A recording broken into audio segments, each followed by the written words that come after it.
Assalamualaikum warahmatullahi wabarakatuh.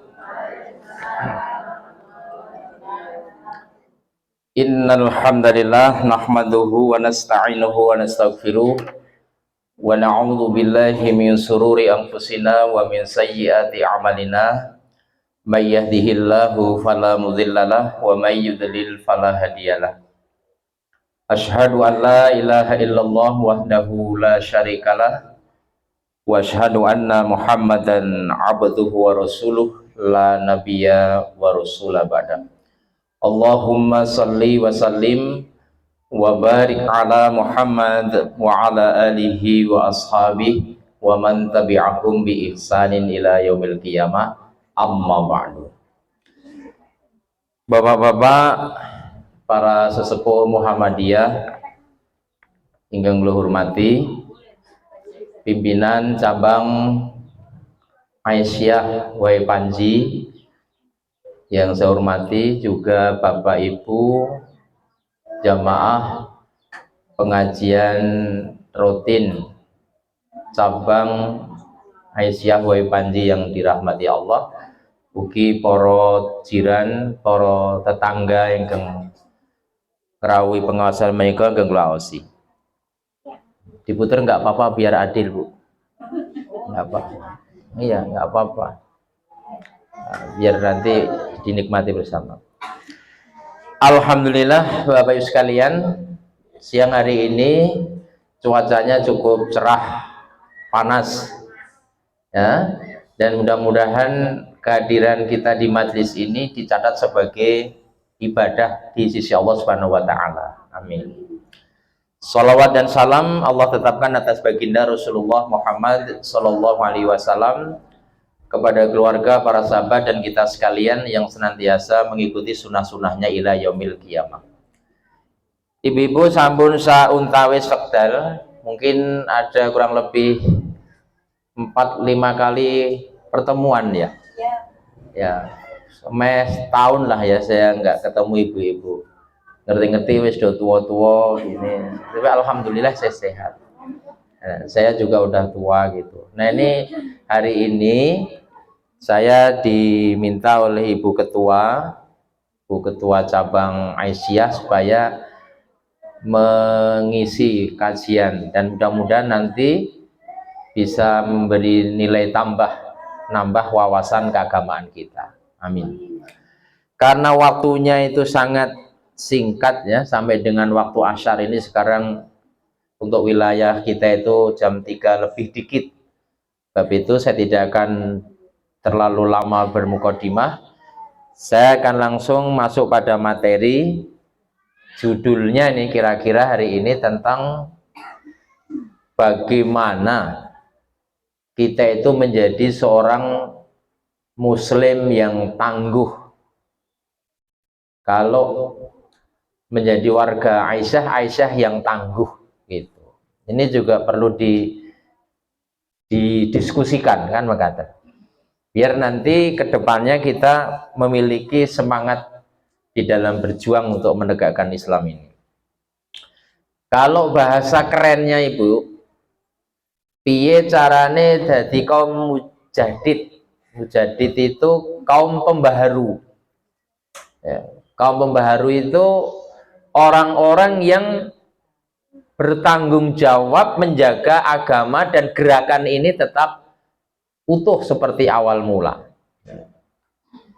Kenapa dikatakan kaum pembaharu? Apa Islam ini kurang sempurna? Tidak. Islam itu sudah sempurna, Ibu sekalian.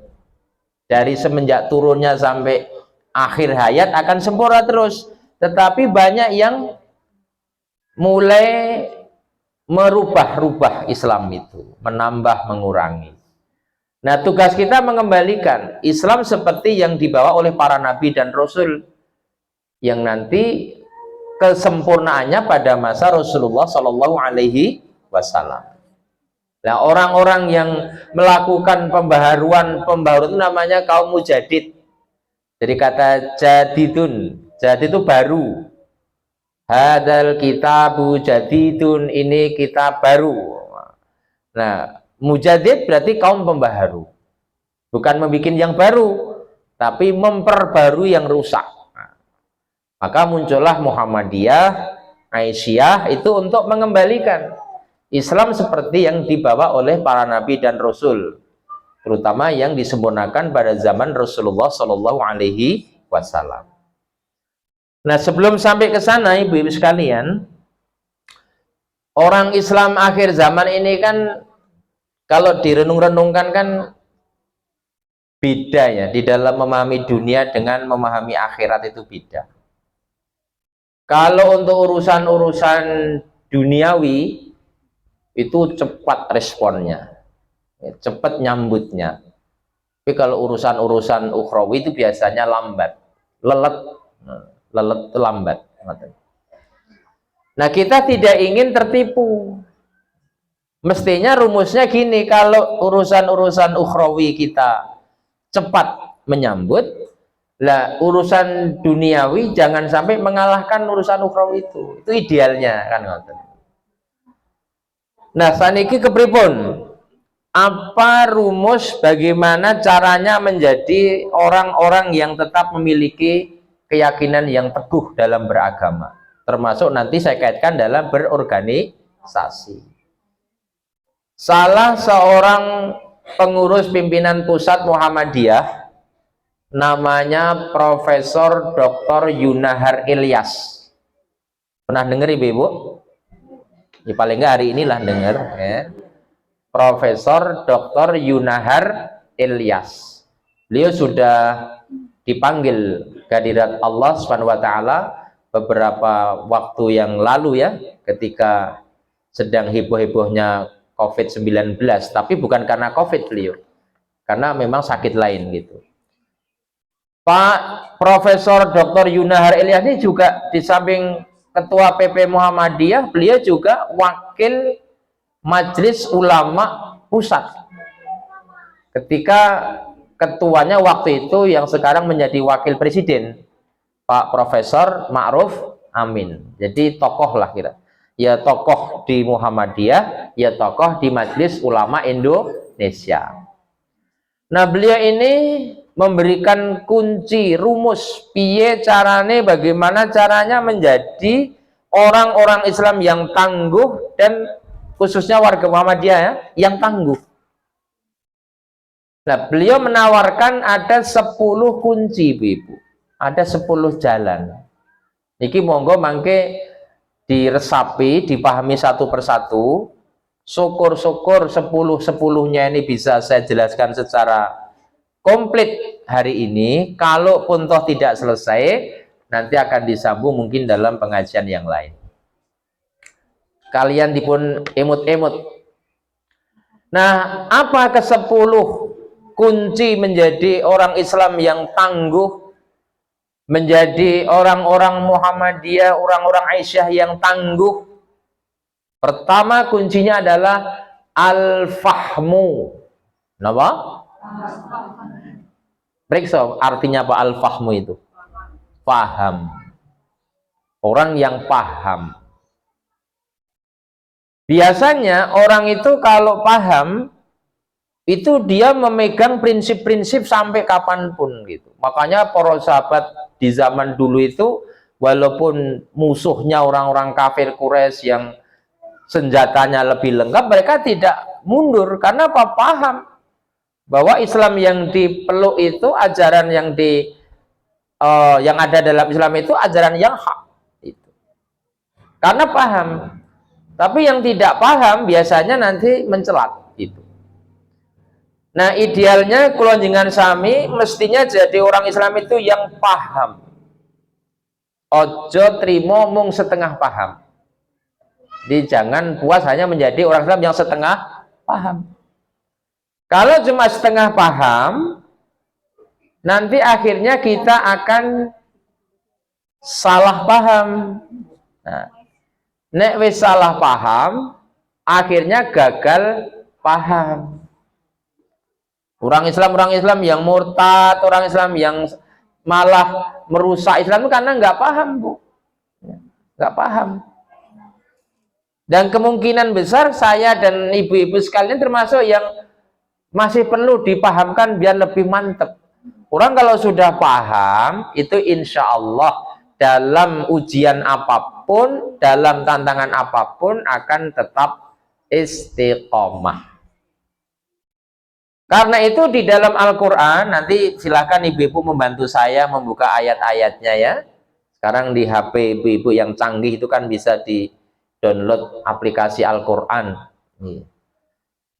Dalil bahwa kita supaya menjadi kaum yang paham itu misalnya di dalam Quran surat 9 ayat 122. Itu Quranipun surat At-Taubah. Mbak Penny, temu? Silakan dibaca. 122.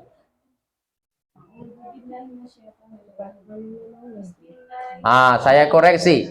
Kalau membaca Quran surat Al-Baro'ah atau surat At-Taubah, nggak usah pakai basmalah. Cukup ta'awud saja. Yeah.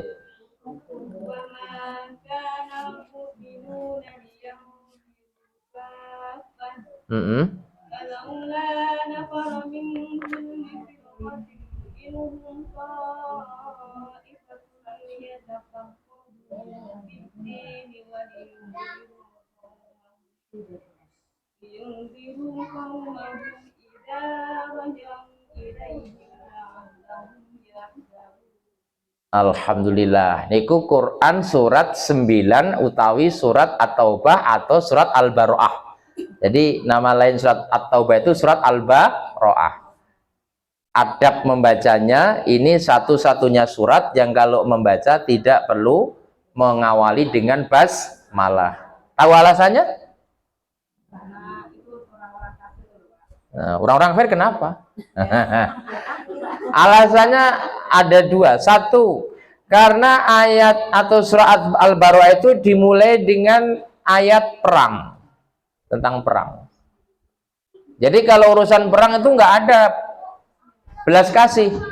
Mau perang kok mau nembak kok ngomong dulu, mohon maaf saya mau nembak sampean, kan nggak perlu. Perang ya perang. Alasan kedua, karena di ayat-ayat ini kemurkaan Allah terhadap orang-orang musyrik, orang-orang kafir musyrik. Makanya milo mangke mausipun langsung ta'awud kemawon.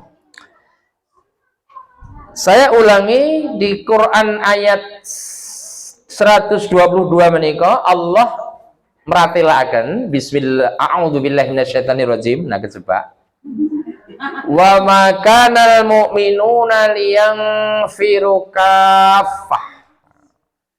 Itu kalau diterjemahkan bahasa kita, tidak sepatutnya, tidak sepantasnya orang mukmin itu ikut pergi perang seluruhnya. Ini nggak boleh, Bu. Walaupun nanti ada huru hara ya, perang misalnya, terus wong Islam kabeh mangkat, nggak boleh, nggak patut. Berarti tidak diperkenankan. Wa ma kanal mu'minuna liyanfiru kaffah. Tidak patut bagi orang-orang mukmin pergi semuanya ke medan perang. Artinya kudu ana sing tinggal. Falaula nafara min kulli firqatin minhum ta'ifat. Kenapa? Mengapa tidak pergi dari tiap-tiap golongan di antara mereka beberapa orang? Jadi maksudnya pun misalnya nanti ada perintah perang nih, Bu. Misalnya negara kita dijajah apa gitu. Itu nggak boleh perang semuanya. Ada sebagian orang yang tidak perlu ikut perang. Untuk apa? Liyatafaqahu fiddin, agar supaya yang tidak ikut perang itu memahami agama, ngaji gitu. Ini kalau nanti ada perintah Aisyah kudu perang, itu aja kabeh mangkat, disisakanlah 10 atau 20 gitu nggih. Iya, aja kabeh.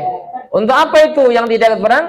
Liyatafaqahu fiddin, agar supaya Yang nggak ikut itu memperdalam, memahami agama. Oh, ini pentingnya, Bu. Loh, nek kondisi perang saja nggak boleh ikut semuanya, apalagi nggak perang. Berarti dalam kondisi aman kita lebih dianjurkan memperdalam agama. Kan nggak? Tujuannya untuk apa? Waliyundiru qaumahum idza raja'u ilaihim, agar supaya mereka-mereka yang tinggal memperdalam agama itu nanti bisa memberikan peringatan, ya, bisa ngilengke sedulur-sedulurnya, saudara-saudaranya yang pulang dari perang. Sebab orang perang itu kan nggak sempat belajar agama tuh, Bu. Kalau perang ngaji dulu ini kan udah habis dilantah lawan. Nah, nanti ketika mereka pulang, nah bisa diberi peringatan kepada orang-orang yang memperdalam agama. La'allakum yahdharun, mudah-mudahan ya dengan cara seperti itu mereka dapat menjaga dirinya, termasuk menjaga agamanya. Ya, terus sampun pas bahwa Aisyah ini salah satu gerakannya dengan taklim utawi ngaos gitu. Jadi kalau ada orang menyatakan diri Aisyah tapi nggak ngaji, ya itu saya kira perlu paham tuh. Aisyah Muhammadiyah itu identik dengan ngaji. Dalil kedua, ini dalilnya banyak, saya ambil yang pokok-pokok saja. Silakan nanti dibuka surat Al-Mujadalah. Ya, Al-Mujadalah itu nek ora salah, itu ayatnya itu bukan Al-Mujadalah ya. Al-Mujadalah betul, ayat 11. Al-Mujadalah ayat 11. A'udzubillahi minasyaitonirrajim. Ya ayyuhalladzina amanu idza qila lakum tafassahu fil majalis fafsahu yaftahillah. Saya ulangi, ya ayyuhalladzina amanu idza qila lakum tafassahu fil majalis fafsahu yaftahillahu lakum. Wa idza qila suju fangsuju yarfa'illahu alladhina amanu minkum walladhina utul ilma darajat wallahu bima ta'maluna khabir. Menika isi ayat ini beberapa pesan, Bu. Pertama tentang etika ketika kita di majelis ilmu, adab ketika di majelis ilmu. Hei orang-orang yang beriman, apabila diperintahkan dikatakan kepadamu tafassahu, berlapang-lapanglah dalam majlis, tafassahu fil majlis fafsahu yaftahillahu lakum, maka lapangkanlah majlis itu.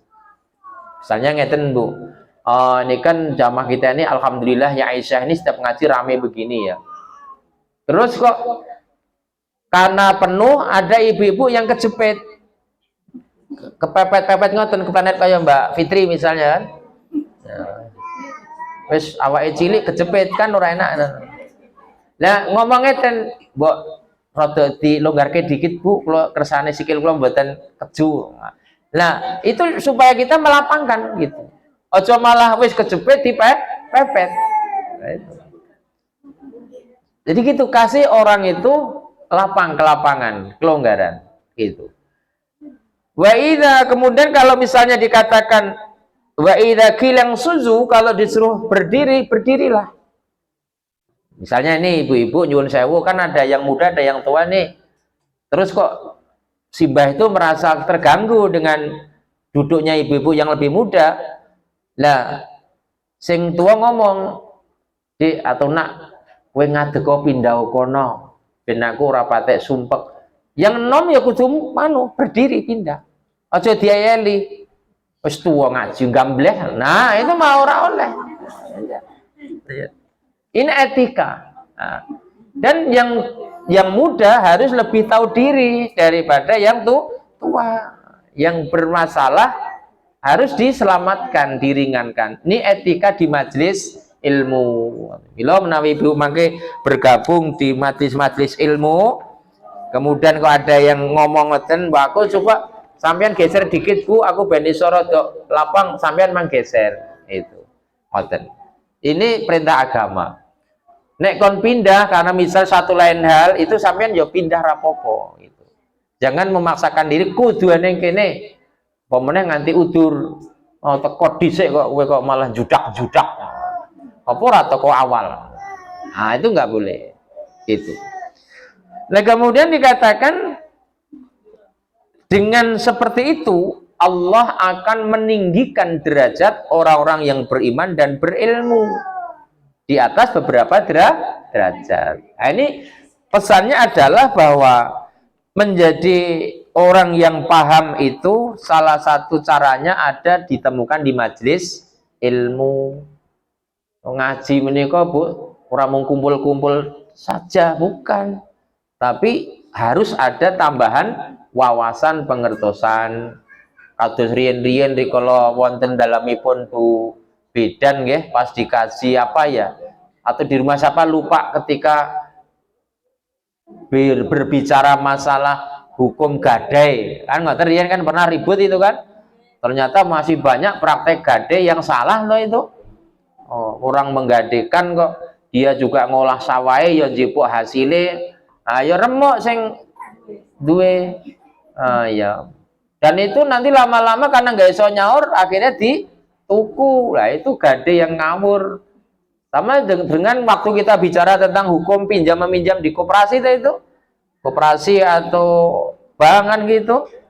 Nah, dianggapnya biasa itu minjem duit nanti nyaur duit kredit itu kan haram itu. Padahal biar nggak jadi haram kan gampang tuh. Nah, sampean butuh ke apa, butuh ke kulkas atau butuh ke kompor gas gitu, datang ke koperasi atau ke bank, terus ditukokke sama orang bank lah, sampean beli dengan cara ngangsur, itu tidak riba. Nah, makanya di Muhammadiyah ada namanya BTM atau Baitut Tanwil milik Muhammadiyah. Nah, itu. Atau nggak tahu satu urusan kecil ini orang ngaji kan ra paham gitu. Ya. Malah kadang-kadang kita ini kalah dengan ini sih karena nggak paham tadi, kalah dengan promosi manusia daripada promosinya Allah. Contoh sekarang, mari saya singgung kalau nggak salah di Komplek Muhammadiyah. Orang kalau hari ini dengar bunga bank turun, wah itu gembruduk neng bank itu. Kayak do WA-an ngasih berita, weh bunga bank turun. Wingi kan 2%, saiki mau 0,1%. Kapan mangkat neng bank? Kabeh neng bank utang duit. Begitu ditekan ndak pundi Bu kok gembruduk teng kali Anda, ajeng nyilih duit teng bank Pak. Lah ajeng napa? Ajeng tuku motor. Nek ora nyilih bank ora iso tuku motor. Nek ora nyilih bank jarine ora iso tuku Mac Jagger. Apa Magic Jar. Nah, itu wis nggo nama Mas Anas ini kok. Nah, nek ora nyilih bank ora mungkin iso tuku sepeda. Ini kan sebetulnya bahasa yang sudah bahasa kafir, Bu. Bahasa kufur, bahasa tidak yakin akan Allah Subhanahu wa taala. Apalagi kalau yang datang pegawai bank pakaiannya rapi, anggudasi, sing lanang ganteng-ganteng, sing wedok ya ayu-ayu ngoten. Bawa brosur, Bu saniki utang gampang lho Bu, ora perlu nganggo DP. Kowe jenengan jenengan duwe KTP kok tak silih piro, bayare wong bungane mung 1%. Wah, sampean semerintil. Sekarang di desa-desa banyak bank-bank gitu sekarang. Kan ngoten? Nah, itu promosi manusia yang menuju jalan kehancuran. Padahal Allah Subhanahu wa taala juga mempunyai promosi, Bu. Promo Allah juga punya promo. Nek panjenengan tidak teng Indomaret, teng Alfamart kan ada. Begitu udah beli nominalnya lebih 50.000 kan nanti ngomong itu pegawainya, lagi ada promo loh Bu. Sampo, tisu misalnya mestinya 20 mung ditebus 15. Sampean seneng banget itu. Nggak mungkin Bu itu mau rugi itu Indomaret, Alfamart. Ning sampean karena nggak paham tadi, podo membeli itu gitu. Namanya nggak paham. Apalagi ada orang ngomong gini, kula niku Pak Ustad, nek mboten nyilih teng bank ora mungkin iso tuku motor. Ki apa gunane Allah berfirman, "Wa may yattaqillaha yaj'al lahu makhraja wa yarzuqhu min haitsu la yahtasib." Quran apa niku coba? Quran apa, Bu? Surat At-Tolak ayat 2 dan ayat 3. Ini kan Allah kan memberikan promo. Barang siapa yang bertakwa kepada Allah, maka Allah akan memberikan jalan keluar.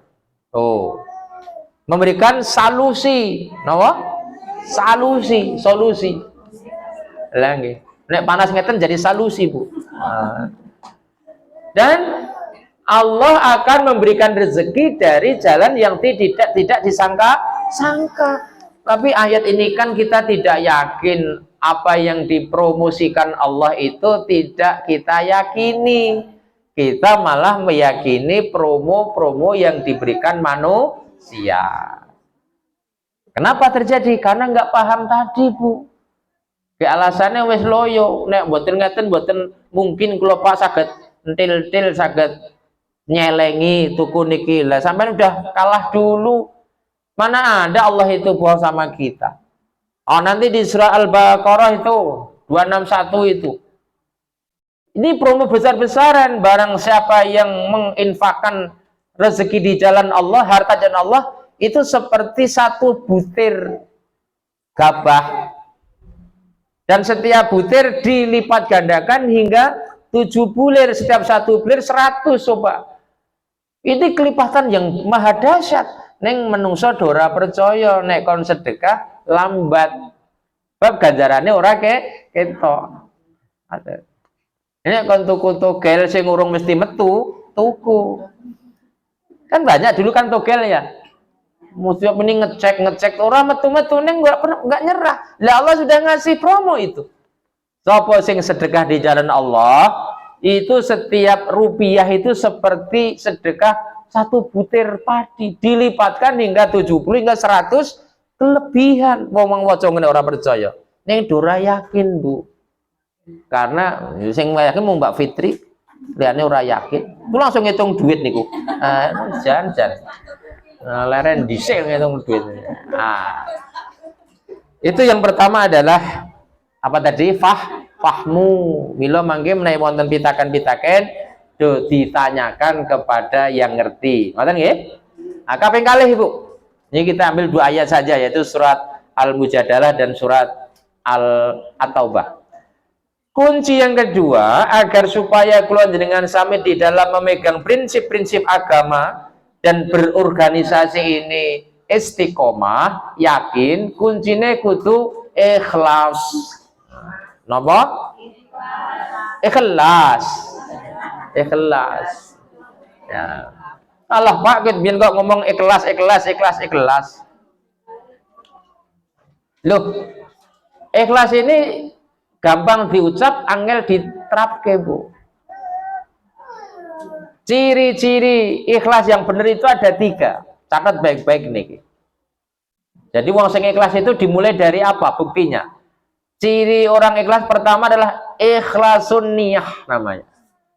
Ikhlasun niat, niatnya dimulai dari niat yang ikhlas. Panjenengan mengerjakan amalan ini karena siapa? Tindak di majelis ilmu ini karena siapa? Wah, aku ngaji sing Pak Tino orang isi orang mangkat aku. Ya ora ikhlas itu. Siapa sing ngisi Pak Tino mangkat? Ganjarannya cuma itu. Diperangi yang tidak ikhlas. Siapapun yang ngisi sepanjang kebenaran datangi. Namanya jadi ikhlasun niat. Ada yang guyunan itu Mbak Fitri sama Mbak Penny. Angger dijak ning kali Anda gerbang surga gembruduk do teko. Mergo ana mangan gratis. Ngangri dia ngaji ning ngaisiah wae panji do males. Ora usah ngomong ngono. Nah, pokoknya di mana ada kebaikan diluru, dicari. Namanya tadi apa itu? Ikhlasun. Yang kedua, ciri orang ikhlas itu itqanul a'mal. Itqan namanya. Apa itu? Itqanul a'mal itu artinya profesional di dalam bekerja. Jadi wong ikhlas itu orang yang menguasai pekerjaannya dengan sungguh-sungguh. Misalnya Bu Ketua Aisyah, Pak Ketua Cabang Muhammadiyah, profesional, ngerti gitu loh. Dinai amanah jadi bendahara ya ngerti. Ojo jadi bendahara ngitung duit ora iso. Lah ngopo? Misalnya mau belanjake salah, kudu iso ngitung. Ya. Itu namanya ikhlas, Bu. Orang yang profesional. Lah yang terakhir, orang yang ikhlas itu cirinya Jaudatul ala, bukan a'la, jaudatul ala. Apa itu? Yaitu memberikan hasil yang maksimal. Bisa memberikan hasil yang maksimal. Kayak ibu-ibu ini ya, angger ngaji sing teko yo rame. Ini kan kalau nggak semangat kan ketuanya penguruhnya kan nggak mungkin. Jadi berikanlah yang terbaik, itu ikhlas itu. Jadi nggak main-main Bu ikhlas itu. Kenapa ikhlas itu menjadi kekuatan dahsyat ya, apalagi dakwah Bu, ngurip-urip agomo, jaga persyarikatan. Kenapa? Cobi sampean bika mengki wonten ing Quran ya, surat 4 di antaranya ya, surat 4 ayat yang ke-125. Sing ketemu langsung dicek. Ada yang ketemu? Ya, coba diwaca. Sing rada seru. Iya. Oh, mikir mesti zikir.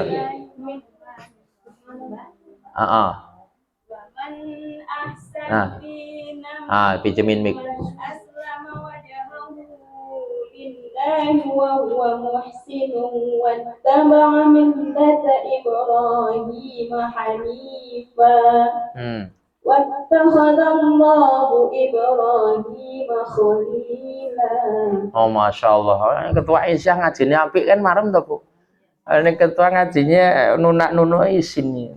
Wah, tapi anak boy ora iso ngaji dosa jenengan. Nah, berarti harus dibikin bagaimana ibunya anggotanya pinter ngaji. Coba sampean baca terjemahnya tuh, cakep nggak coba? Dan siapakah yang lebih baik agamanya daripada orang yang dengan ikhlas berserah diri kepada Allah, sedang dia mengerjakan kebaikan dan mengikuti agama Ibrahim yang lurus, dan Allah telah memilih Ibrahim